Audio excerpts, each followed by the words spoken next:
Next, Kerajaan Mataram kuno. Adapun letak dari Kerajaan Mataram kuno terletak di Jawa Tengah dengan intinya sering disebut sebagai Bumi Mataram. Daerah ini dikelilingi oleh Gunung Sindoro, Gunung Sumbing, Gunung Merapi, Gunung Merbabu, Gunung Lawu, dan Pegunungan Sewu. Daerah ini juga dialiri oleh Sungai Bagawonto, Sungai Progo, Sungai Elo, dan Sungai Bengawan Solo. Itu sebabnya daerah dari Mataram kuno ini sangatlah subur, guys. Dan ini adalah peta dari Mataram kuno. Adapun sumber sejarah yang menunjukkan bukti keberadaan dari Mataram kuno adalah Prasasti Canggal, kemudian Prasasti Balitung, dan kitab cerita Parahyangan dari dinasti Sanjaya, kemudian Prasasti Kalasan, Prasasti Klurak, Prasasti Ratu Boko, Prasasti Nalanda, dan Prasasti Ligor dari dinasti Sailendra. Mengenai berdirinya Kerajaan Mataram kuno bisa dilihat dari Prasasti Canggal, yakni Sruti Indra Rasa tahun 654 Saka atau 732 Masehi. Isinya di daerah Kunjarukunja didirikan lingga sebagai lambang Siwa. Sanjaya adalah pendiri Kerajaan Mataram kuno. Nah, yang perlu kalian ketahui, Mataram kuno ini didirikan oleh dua dinasti, kawan-kawan. Yang pertama ada Wangsa Sanjaya yang beragama Hindu, didirikan oleh Sanjaya tahun 732. Kemudian ada Wangsa Sailendra yang beragama Buddha, didirikan oleh Banu tahun 752. Nah, berikut adalah nama raja-raja dari dinasti Sanjaya yang bisa dilihat di Prasasti Balitung. Ya, bisa kau baca sendiri lah ya, nama rajanya banyak kali, capek lah aku. Nah, kalau yang ini raja-raja dari dinasti Sailendra. Ada Banu, Wisnu, Indra, Samaratungga, Pramodya Wardani, dan Bala Putra Dewa. Nggak asing dengan Bala Putra Dewa? Ya, dia merupakan raja yang nanti kabur ke daerah Sumatera dan menjadi raja dari Sriwijaya. Dia kabur karena ada perang saudara dan mengalami kekalahan. Berikut candi-candi peninggalan dari Mataram kuno. Tentu saja Candi Prambanan. Selanjutnya Candi Dieng, indah sekali tempatnya, guys. Kemudian Candi Gedong Songo. Kemudian ada Candi Buddha yakni Candi Sewu. Ada Candi Borobudur yang sudah masyhur dikenal dunia. Ada Candi Mendut, Candi Kalasan, Candi Plausan yang dinilai sebagai lambang penyatuan antara dinasti Sanjaya dan Sailendra. Dalam pembuatan Candi Plausan ada unsur Hindu dan Buddha. Berikut adalah faktor-faktor kemunduran Mataram kuno. Yang pertama, ada faktor politik untuk menghindari serangan dari Sriwijaya. Yang kedua, ada faktor alam, yakni karena bencana letusan Gunung Merapi yang kemudian mengakibatkan wabah penyakit dan kelaparan. Yang terakhir ada faktor ekonomi, yakni keinginan mencari sungai yang dapat dilayari sampai pedalaman untuk memperlancar kegiatan perdagangan. Kemudian yang kedua, banyak rakyat Mataram ingin pindah ke Jawa Timur untuk menghindari kerja paksa, yaitu pembangunan candi-candi. Itu kenapa nanti Mataram kuno ini dipindahkan oleh Empu Sendok ke Jawa Timur. Dan berikut adalah ilustrasi perpindahan Mataram kuno ini dari Jawa Tengah ke Jawa Timur. Berikutnya adalah Kerajaan Kalingga. Kalingga adalah sebuah kerajaan yang bercorak Hindu di Jawa Tengah yang pusatnya berada di daerah Kabupaten Jepara sekarang, guys. Kerajaan Holling atau Kerajaan Kalingga ini dipimpin oleh seorang ratu yang sangat arif, bijaksana dan keren, guys. Namanya Ratu Sima atau Simo. Pada 674 hingga 675 Masehi, tepatnya tahun 674 Masehi, rakyat Holling ini memilih untuk mengangkat seorang ratu bernama Simo. Konon ratu ini memerintah dengan sangat kerasnya namun bijaksana sehingga Holling menjadi negara yang aman. Pemerintahan Ratu Simo ini ditandai dengan terlaksananya pemerintahan dengan segala disiplin yang tinggi. Peraturan ditegakkan dengan sebenar-benarnya dan ada sebuah kisah yang menceritakan tentang ketat dan disiplinnya pemerintahan di Kerajaan Holling. Alkisah ada seorang raja yang bermaksud untuk menyerang Holling. Dia terlebih dahulu mencoba mengamati situasi Kerajaan Holling dengan cara meletakkan pundi-pundi uang emas di tengah jalan. Konon ya, saking jujurnya warga Holing ini, kalau ada barang berharga yang terjatuh di jalan, tidak ada yang berani untuk mengambilnya sama sekali. Nah, raja yang menguji warga Holing itu bernama Tasi.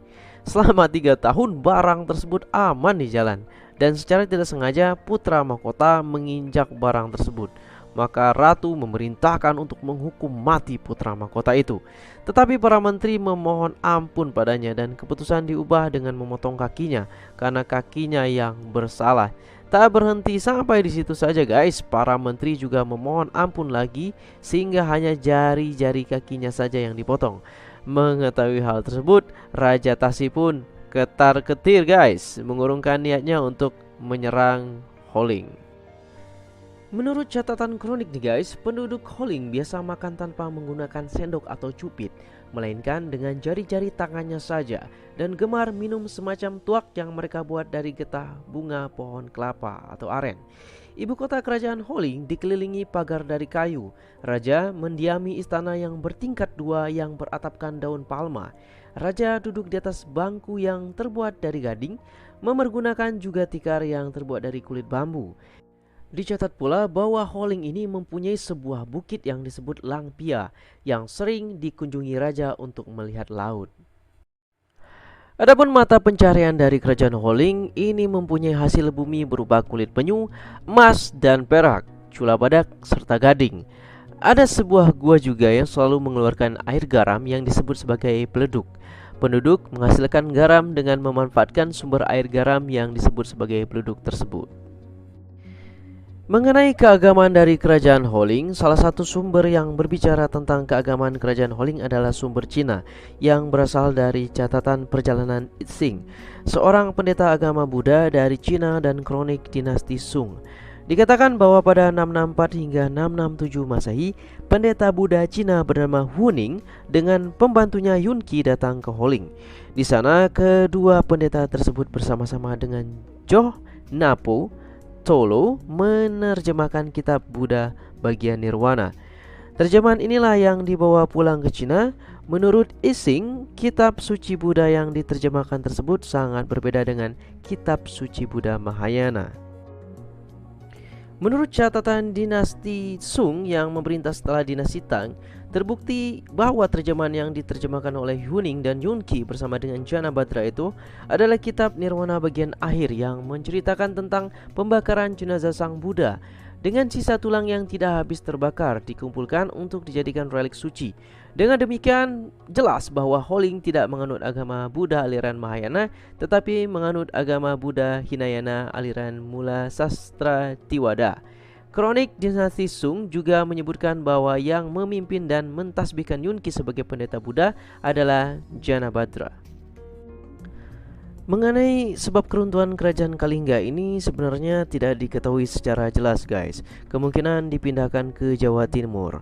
Ada satu berita dari Cina yang mengatakan bahwa ibu kota kerajaan Holing ini dipindahkan ke Jawa Timur oleh Qien, mungkin seorang rakyat. Tapi sebab-sebab kepindahannya itu tidak diketahui. Kerajaan Kediri. Nah, kalau ini merupakan kelanjutan dari kerajaan Medang Kamulen guys, yang nggak kita bahas di sini. Jadi kerajaan Kediri ini berlatar belakang dari pembagian kerajaan oleh Airlangga yang tidak adil secara ekonomi. Kerajaan Jenggala hidup secara agraris dan maritim, sedangkan Panjalu atau Kediri menjadi kerajaan yang bercorak agraris. Berikut adalah sekilas candi belahan dan arca Airlangga yang merupakan peninggalan dari kerajaan Kediri ini guys. Berikut juga adalah peta dari kerajaan Kediri. Dan tidak lupa juga silsilah dari Raja Kediri, dari Raja Jayawarsa hingga Kertajaya. Raja yang terkenal dari kerajaan Kediri adalah Raja Jayabaya. Di masa ialah Kediri mencapai puncak kejayaan. Di masa Raja Jayabaya juga ia melakukan perluasan wilayah.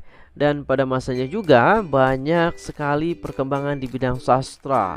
Di antaranya ditulisnya kitab Bharatayuddha oleh Empu Sedah dan Empu Panuluh yang menceritakan mengenai perang saudara antara Jenggala dan Kediri.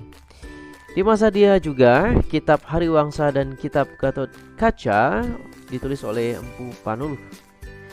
Selain itu, Raja Jayabaya terkenal sebagai ahli ramal atau nujum. Ramalannya terkenal dengan Jongko Joyoboyo. Ia juga lah yang meramal bahwa Nusantara kelak akan dijajah oleh bangsa yang berkulit kuning langsat, dan itu adalah Jepang di masa depan. Sedangkan raja terakhir dari Kediri adalah Raja Kertajaya. Raja terakhir dikenal dengan Dandang Gendis. Ia menggunakan lencana Garuda Muka seperti Raja Airlangga. Politik pemerintahan beliau ini kurang bijaksana, dimusuhi oleh para Brahmana. Bahkan Brahmana banyak meninggalkan Kediri dan meminta bantuan ke Tumapel, hingga akhirnya hancur diserang oleh Ken Arok, guys. Yang paling menonjol masa Kediri ini adalah banyak sekali hasil karya sastra yang dihasilkan. Yang paling terkenal adalah Baratayuda dan Arjuna Wiwaha. Adapun pembelajaran yang bisa kita petik dari kerajaan Kediri adalah: 1. Negara dapat maju jika keadaan ekonominya stabil. Yang kedua, keadaan politik harus stabil agar tidak mengurangi kekuatan bangsa. Dan yang ketiga, kehidupan budaya harus diperluas untuk menambah kejayaan bangsa. Kerajaan selanjutnya yang tidak boleh kita lewatkan dalam pembahasan konten kita kali ini dan menjadi bahasan yang terakhir adalah Kerajaan Majapahit yang didirikan oleh Raden Wijaya. Reputasinya dalam sejarah nasional dan luas kekuasaannya yang luar biasa menjadikan Kerajaan Majapahit adalah salah satu kerajaan yang terkuat yang dinilai setelah Kerajaan Sriwijaya. Berikut adalah peta kekuasaan dari Majapahit. Kalian lihat bagian yang diarsir hitam dari Sumatera hingga Papua menjadi wilayah kekuasaan dari Majapahit, bahkan mencapai semenanjung Malaya yang menjadi Malaysia sekarang, guys. Adapun keruntuhan Majapahit ini sepeninggalan dari Gajah Mada dan Hayam Wuruk, guys. Kerajaan mulai mundur. Adapun sebab-sebabnya adalah: yang pertama, meninggalnya Gajah Mada sebagai seorang pemimpin yang serba bisa. Kemudian yang kedua, tidak ada pembentukan pemimpin baru yang cakap sepeninggalan Gajah Mada. Kemudian adanya perang saudara. Selanjutnya banyak daerah-daerah sama yang melepaskan diri karena Majapahit mulai lemah. Dan yang terakhir adalah mulai masuknya pengaruh agama Islam, karena setelah itu dominasi kekuasaan dari kerajaan Hindu-Buddha mulai berkurang, digantikan oleh kekuasaan dari pengaruh agama Islam. Untuk selanjutnya mulai berdiri nanti kesultanan Islam di Nusantara. Demikianlah pembahasan kita dari ke-8 kerajaan Hindu-Buddha pada konten kali ini. Mohon maaf kalau ada kurang dan salah dalam penyampaian. Harap ikuti instruksi dari gurunya. Akhirul kalam, wassalamualaikum warahmatullahi wabarakatuh. Salam Historia, dan tetaplah melawan lupa karena sejarah bukan untuk dilupakan. Lawan. Salam.